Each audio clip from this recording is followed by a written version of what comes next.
So we'll get underway. Looks like a bit of a light day. I assume it's because of the holiday season, but that is cool. We have literally one of the original, the OGest of the OGs for today's session, which is really exciting. V, I was looking through my Google Drive and I found some lead magnet you sent out in like 2022 on how Okay. to set up DKIM records, SPF Right. records, and all kinds of stuff. Obviously, someone that needs no introduction. Super excited to have you on for a quick half hour today. I think it's really important that we talk about the state of cold email because, look, the inbox is 50 times more full than it was 2 years ago, and partially because we're all in this space, you included, me included, right? And so it's becoming far more difficult.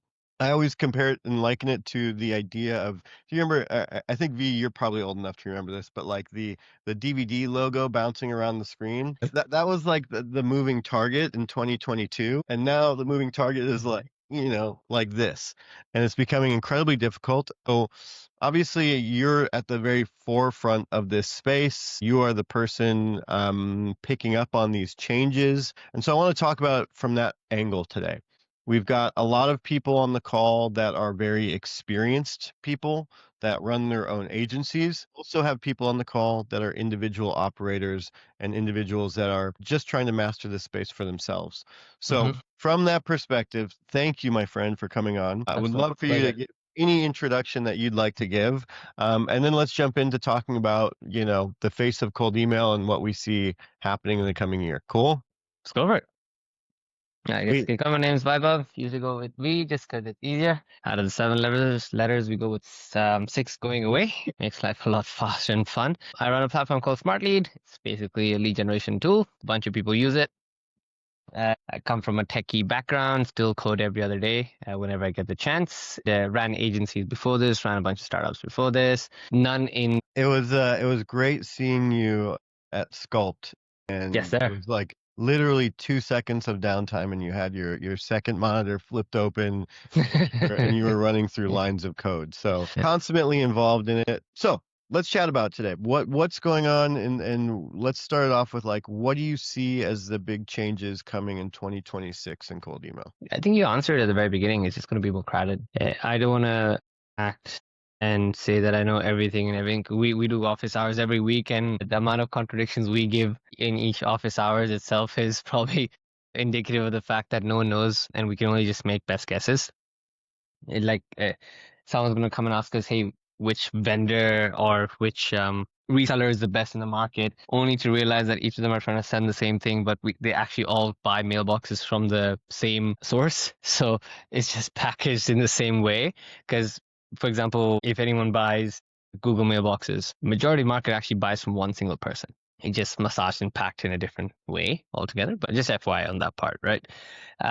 So from my perspective, what's going to switch next year is I don't know if the deliverability side of things will change as much, but what might change is definitely people not being as proactive to responding back to you, simply because the filters have gone better. There's newer versions of Fixer AI that have come through. And also, you just need to be a bit more contentious in the way you do outbound. So outbound is no longer just one single thing, and I'm going to do outbound and expect success, but it's 100% going to be brand oriented. It is going to be multi-channel oriented and so on and so forth. So that's how I see it. So on the multi-channel aspect, for example, us as an agency, we're now layering in cold callers. Obviously, we've been doing LinkedIn for a long time, starting to add that more as a more common, although it's kind of a pain. Is that what you meant? Like everyone needs to be doing everything all at once, or like what channels specifically do you think that an agency and or a company that's just that's building their outbound motion, whether it's for the company or a company, like what all channels do they need to be running on? I think this is something that should have been done from the very beginning. Even till now, if you're running Facebook ads, you shouldn't just do Facebook ads. You should still have some layer of presence on LinkedIn or social, right? If you're just doing LinkedIn and social, you should have some presence of an outbound segment set in place. So what I meant more so was it's just not going to be here's a bunch, it's really good offer, really good copy, primary, secondary domain, send out a message, get a reply, jump on a call. You will still get a bunch of replies because a good offer at any point in time always sticks and lands. But how many of those people actually show up to the meeting is going to be different. How many people actually go from that meeting to actually converting into a deal is going to be a completely separate conversation to have altogether. Yes, in short, I'm referring to you doing LinkedIn, dialing, you doing brand marketing in terms of a LinkedIn, in terms of actually social messaging, if Instagram, if that's a new space or not as well.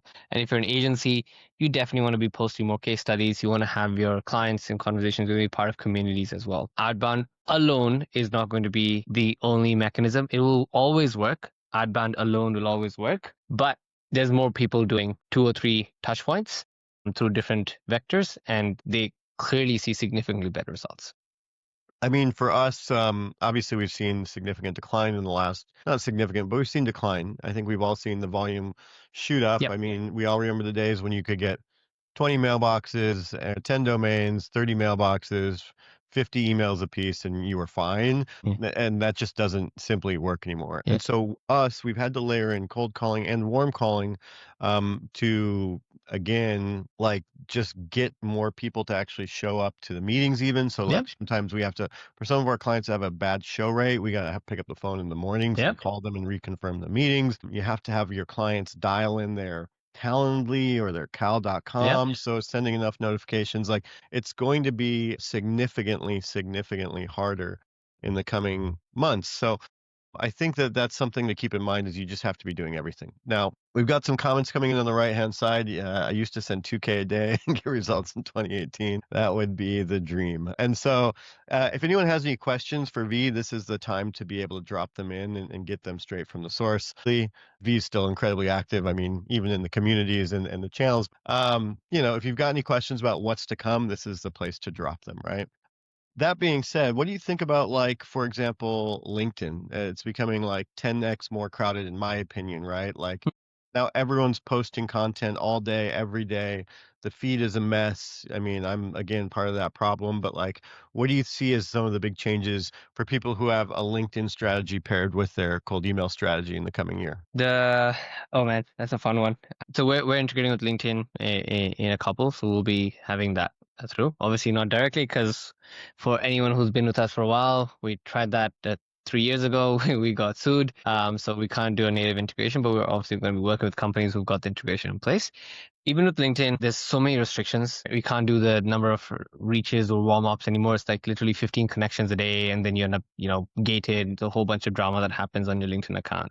I have a simple answer to not overcomplicate this, because I'm learning my best to go into rudimentary and ground root principles, which is uh, to take what you said. It's not that when you pick up a call and make a warm call, it actually works, but you can actually attest to this.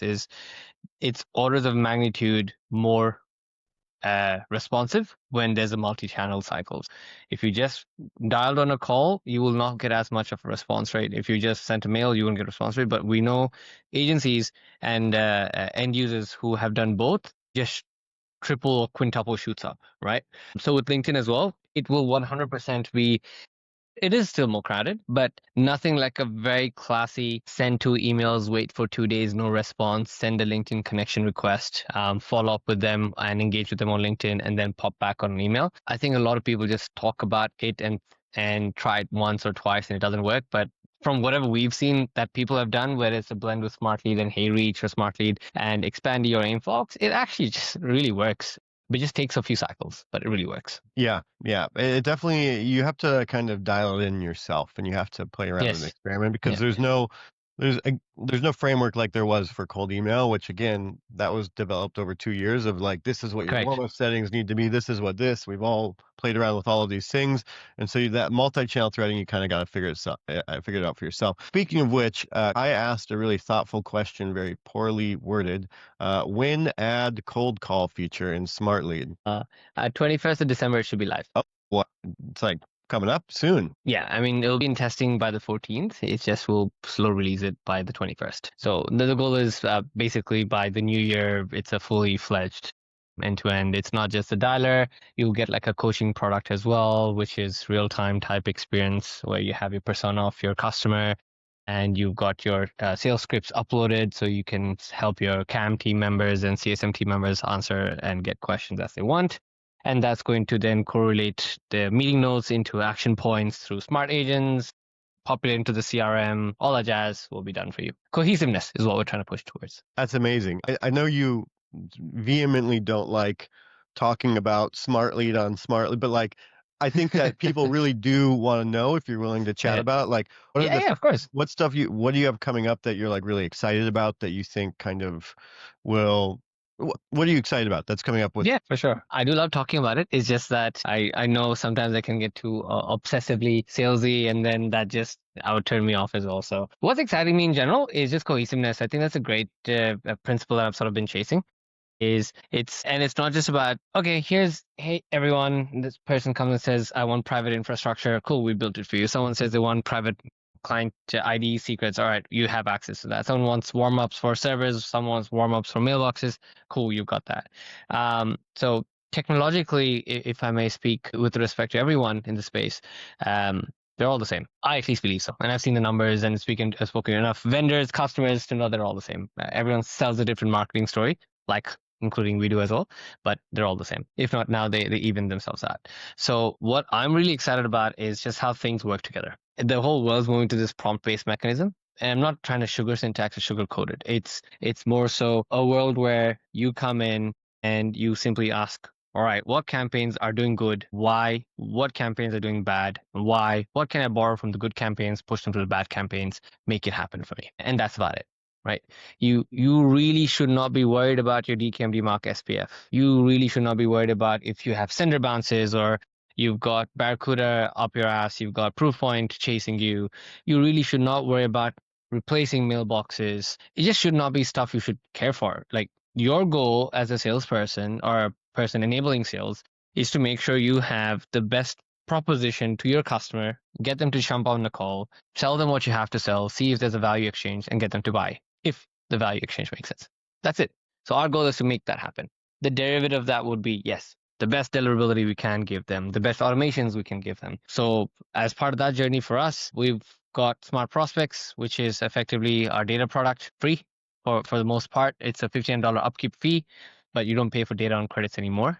It's just attached to your account. The way we get to do that is simply because at scale, build relationships with a bunch of vendors, bunch of waterfalls in place, but more importantly, we get to create and find patterns in our systems where we know in the truest format when someone has responded, not responded, and what patterns will look like with respect to deliverability in terms of domain pattern matching and so on and so forth. We can't obviously just match mailboxes. We're legally not allowed to, but we can find patterns. And when we find patterns, it makes life easy for everyone. And when we get to do that, we get to do that at a very, very, very, very, very, very, very, very cheap free. So you don't need to pay for the same stuff again and again. That blended with like something as exciting as smart agents, which I'm really, really pumped for, will be something like, hey, every day go find me campaigns that have a low number of leads and just pull that persona from smart prospects and push it into my campaign. Nothing for you to do, nothing for you to worry about. No code, none of that BS, no automators, just type in what you want it to do, let it do it, and you're done for. I think smart agents is the one that I'm actually the most excited for in terms of where we are as a business, because whoever's adopted that, we've given it to a couple hundred people, they've basically just shifted everything across to that. They've optimized their inbox managers, they've optimized their campaign health scores, they've optimized everything. We have a person who pretty much goes ahead and finds mailboxes not performing well every day, removes those mailboxes from the campaigns, puts them into frozen state, gets new mailboxes ordered, similar domain names, get them pre-warmed up, and then automatically get them shifted. So, just stuff, those are like things that have just been made up by like us, instantly, whoever else are in the market. We sort of created these problems.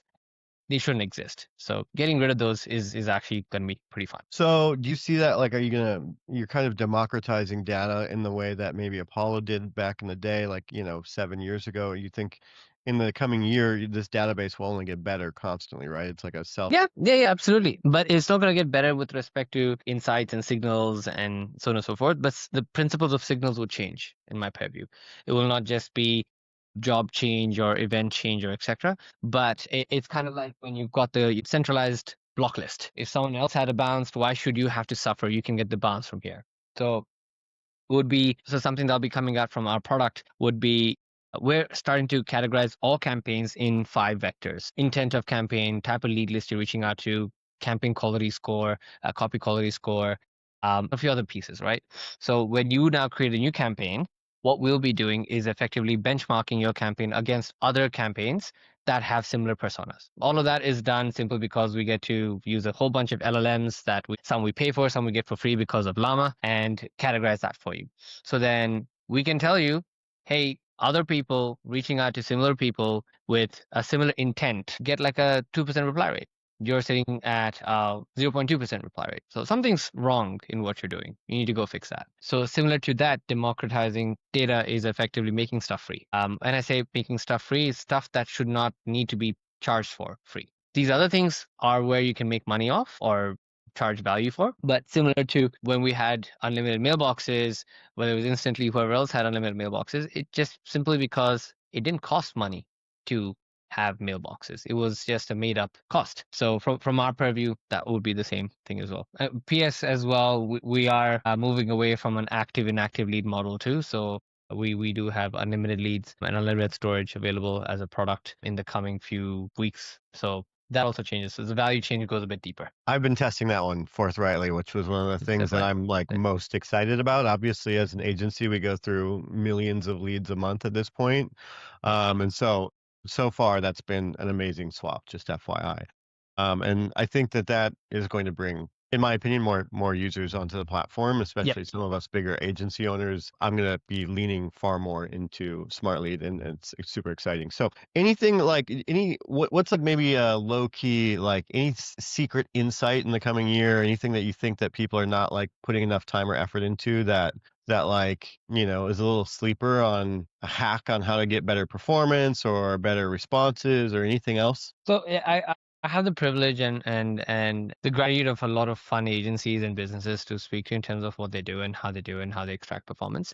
And sometimes it's such an anti-pattern because I don't agree with what they do, but the results are in their dashboard. So I'm like, all right, that makes sense. We've seen a very interesting thing where there's some people who get so overtly sensitive with their warm-up score, where if the score even drops to 99%, they just get rid of the mailboxes altogether, which is just counterintuitive, but Right. for some. Then we've got a bunch of people who have started to set up this private SMTP infrastructure, like their own MTA and all that jazz, right? And it seems to work well for them, right? Really? So I guess my interesting insight to share with you is do not listen to me or anyone who says they know what they're talking about, because I think we're going to come off the perspective of patterns and trends. And when we come off patterns and trends, it simply means it's already to a point where if I share with you a couple of weeks later, it won't work. I had a call with another customer last week, I think last 2 weeks ago, where that dude had Gmail accounts from like 20. He sends 200 mails a day per mailbox, all in a single tenant, all loaded up to a single credit card. Healthy 3 to 6% reply rate. Happy. He's on like 7 blacklists. None of the shit matters to him, right? He's just doing fine. When you see that kind of stuff, I'm like, all right, like, what's the point of what I do over here and charge patterns for? But to give you a simple answer and not just bullshit around, I would always look for an anti-pattern, which is with the advent of a lot of these vendors coming through, mailbox, even we offer those, etc. You're going to see commoditization coming over there. So you are not going to see something special with respect to one vendor saying better than that they're better than the other. I don't think that's the case, but I do believe tracing is going to be important. And when I say tracing, it means Google and Outlook are very smart. They are going to be self-aware of the fact that when you're sending messages from services that come from commercial platforms like us, right? They won't be the most friendly. So we've completely started to hide that signature as well. So anyone using us, it is already taken care of. But I do think it will be the obvious thing for everyone to have their own client ID and secret for Outlook and Gmail setup. Um, I just think that would make sense, right? Because you get to compound on your own infrastructure, you get to compound on your own privatization where necessary, and you work off the brains of a sending platform in terms of the way they send, but you build up on your own little private client ID and client secret. I'm not talking about servers. That's a separate conversation together, because we remember Lemlist used to have isolated servers back in the day, and that shot them in the foot really hard, and then everyone moved into this other thing. So that part will always oscillate through, but I do think there's some credit to hold on to with respect to privatization of your client, white label client ID, client secret. That's something you should look for. And the easiest indicator for you over there is to see a correlation between that and our friends at Sender Bounce, so secure email gateways. So if you start to get picked up by Barracuda, Proofpoint, or Microsoft Defender as well, you want to be seeing if there's a correlation between the way you've authenticated your Google account, whether it's your private Google account or if you're using like a more shared Google account with a larger platform like ourselves or Instantly or whoever else is in the space. That's a good one. I think I said a lot of words, but in short, if everyone's using the same subsidized mailboxes, look at privatization through maybe SMTP or MTAs. It's such an anti-pattern, but just if something you want to do. Second, definitely worthwhile setting up your own Microsoft and Google Auth and compounding on that and building your own leverage over there, which we already offer, by the way. It's free. There's no gateways and all that jazz. There's help articles on how to get that set up. You can just ping the team on the settings section, just click the button, you can add your own client ID secret, and you should be good to go. No questions asked. Just postulating here, about a year ago, there was some big changes in Google and Microsoft. And then like a month ago, everyone's, talking about panels getting blown up and starting to see things like, AI pattern detection and recognition, fingerprinting getting a little bit more thoughtful in the last month or two. Any guesstimate on like how quickly you see things changing in the next year? So it's look, honestly, that was a hack that should not have existed, right? Yeah. So because that hack existed, they caught onto it, and that sort of went to windfall there. So I wish I had an answer, man. This is going to be the fourth year around the sun soon. And that's crazy. And we actually, in the team, just in terms of revenue and sentiment and support planning, we plan for about 6 weeks in the year where we're ready. People are cold email's dead, the market's dead, everything's gone. Say goodbye, say your prayers. This is it. Cold email's never going to work again. Google screwed us over, Outlook screwed us over, and we're back to norms. Um, Originally that started with 1 week, then it went to like 3 weeks of like turbulence, not like 4 weeks of turbulence. So I'm expecting 6 weeks of turbulence next year with either Outlook or Google having a shit show, right? Yeah. That's usually how I would perceive it to be from my side. Let's see, a couple questions. Let's see. Do you see Smartly offering cold email or eventually transitioning to other outbound methods? Seems to be a harder nut to crack each day. I mean, it sounds like you guys have cold calling coming out. Sounds like is HeyReach integration coming, or are you guys going to have LinkedIn native stuff? HeyReach will be there. Okay. So HeyReach is coming out in a couple weeks. Man, it sounds like you guys got a lot on the roadmap. Can you riff through just like what's on the roadmap? Just like Yeah, for sure. bang, bang, bang, bang. I think to just be straight up over there. So a lot of you already have access to something called Smart Prospects, which is basically a data product, triple verified data because we have access to that information. Smart Agents, which is effectively a complete replacement of Zapier, N8N, Make.com, and whatever else is in the market. But the goal is very, very simple. You don't need to know how to code. You can just talk to it and it'll do whatever under the sun you want to do. We launched at about 50 integrations. We'll be adding several hundred, all custom built and made by us. So that's why it goes a bit slow. That also means it's next to the pricing is very, very commoditized and easy for you guys. Then along with that, we will have integrations with AimFox. We'll have integrations with HeyReach. We'll have integrations with Salesforce, all the fancy tools in the world that you want, completely automated for you. Just talk to it. You don't need to hire another external vendor to do that for you. The dialer is going to be coming in by the third week of December. So you've got a full suite integrated solution to manage all elements of it. Of course, with the CRM already looked in as well. But if I were to summarize that in one way for everyone here, I'm really aiming for cohesiveness as a business, and that's about it. I've fallen in love with how ClickUp has sort of come in as a sleeping giant, and it's come in as a sleeping giant because of not that they have really good products, but they really made things talk to each other really well. And that's honestly making us in the business also move across. Like now what we do is when we have huddles, right after the huddle, the conversations directly go and update the roadmap. Yeah. Like there's no part that it's such a redundant discussion. So a lot of our vision in the team is customers should not worry about burnt mailboxes. They should not worry about reputation. All those things should be handled and taken care for them so they can focus on closing deals. There's 4 core products to talk about. That's that. And the thing I'm most excited about, other than agents as well, is we've loud and clear heard everyone.